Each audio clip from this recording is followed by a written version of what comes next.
Баршаңызға қайырлы күн. Бүгін осындай керемет, дәмді әрі пайдалы творожная запеканка жасайтын боламыз. Дәмі чизкейкке ұқсайды. Рецепт бір жасағаннан ақ шығатын керемет рецепт, сақтап алыңыздар. Осындай 4 бұрышты формада немесе мынандай дөңгелек формада да пісірсеңіздер болады. Дөңгелек форма 20 сантиметрлік.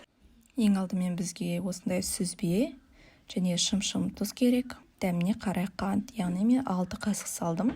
Балаларыма үстіне шоколад қоспай беру үшін.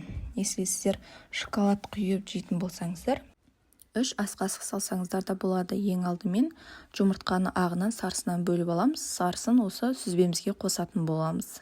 Және үстіне қаймақ 20% және манная каша саламыз. Барлығын блендердің көмегімен езіп алатын боламыз. Осылай сүзбемізді, яғни творогымызды дайындап жатқан кезде духовкамызды 180 градусқа қойып қыздырып қоятын боламыз. Неге осындай бізде қоймалышың творог шығатын болады. Жұмыртқамыздың ағын миксердің көмегімен ағарғанша, яғни ыдысымызды жерге қаратып төңкерген кезде ішінен жұмыртқаның ағы түсіп қалмайтындай болу керек. Неге бізде солай болды. Енді сүзбемен екеуін бірге біріктіреміз.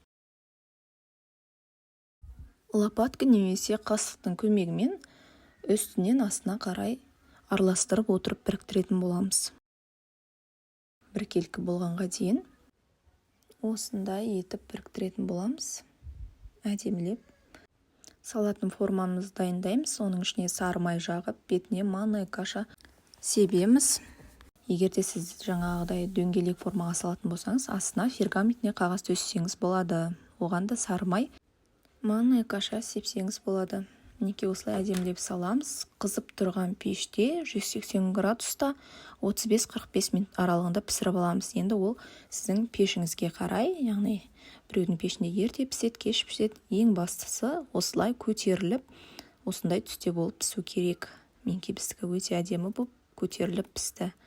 Ол пісіп атқанда көтеріледі, кейін суығанда кішкене түседі. Ол үшін уайымдамаңыздар, бұл нормально. Өздеріңіздің идеяларыңыз бойынша әсемдесеңіздер болады. Мен осылай әсемдедім, және де қызымның туған күнінде дөңгелек формада пісірген творожный запеканкамды суретте көріп тұрғандай осылай әдеміледім.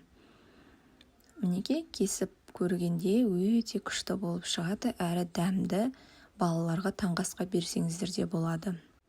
Рецепт ұнаса каналыма тіркеліп, лайк басып, және де пісіріп жасап жатсаңыздар комментарияда бөлісе кетіңіздер. Сіздермен болған Әйгерім Бақытқызы.